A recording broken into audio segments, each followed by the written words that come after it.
and we're in Derryduff, which is a townland near Bantry in West Cork. We have a farm of 140 acres, which I bought 10 years ago for the same price as a one-bedroom flat in Oxford. We got cattle on the farm. We've got Dexters, which are a traditional Irish breed. We got them because they're adapted to this environment, and now we've got a herd of 65 of them. It's very marginal land. We're on a sort of rocky, boggy land. But the critical thing is, once you give cattle the correct balance of nutrition, it drives their appetite.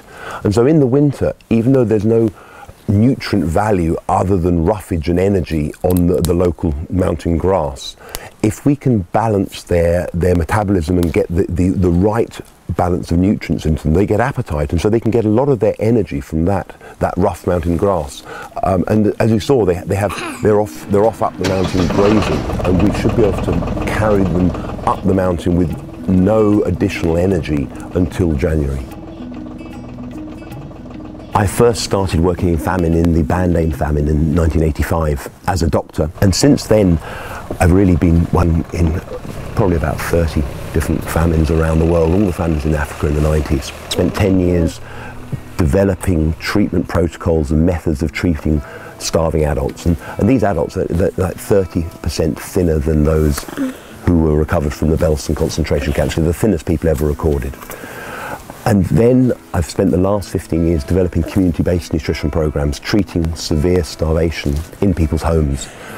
And then the last few years, actually creating manufacturing of added value nutritional products in developing countries through a charity called Valid Nutrition.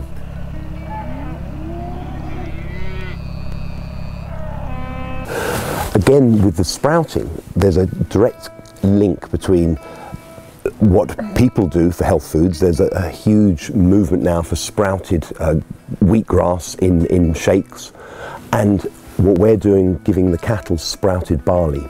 And the idea is that if you have a grain, such as barley, that is an inert storage compound. You know, a seed of barley will remain stable for years until it hits water.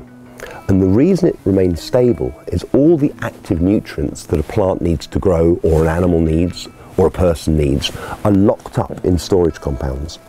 When you sprout the barley, the plant makes its own, the seed makes its own enzymes to break down those storage compounds, liberating those active nutrients. Here, cows! Here, cows! There's a lot of fads at the moment. There's these silver bullet nutrients. Oh, we need more vitamin B12, or we need more zinc. But actually, most nutrients have to travel in tandem with other nutrients.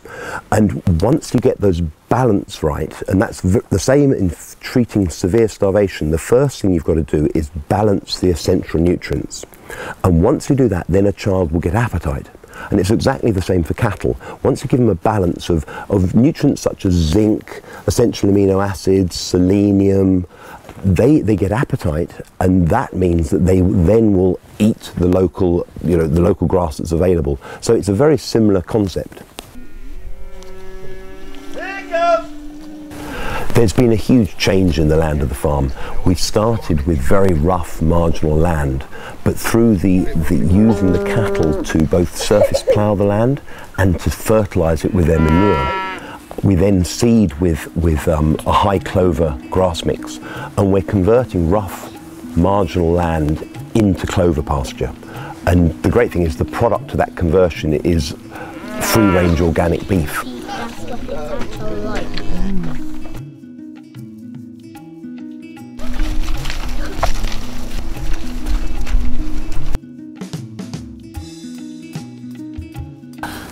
When you stand up on the mountains there and you look out, you can see literally hundreds of thousands of acres of land that have almost no productive value at all.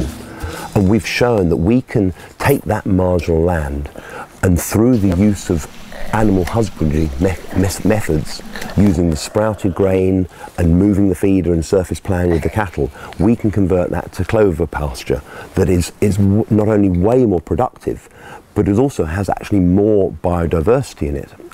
So yeah, I think there is a global food crisis coming. We know that.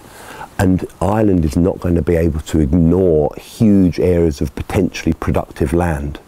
And so the method we have here, I think, has a future. I think once you can get nutrients being saved and recycled, so we feed good nutrients to the cattle, we reuse the manure, we grow horticultural crops with that, we're getting multiple ways we're adding value to the basic inputs we put into the farm, whether it's through prime organic beef or prime organic vegetables or soft fruits.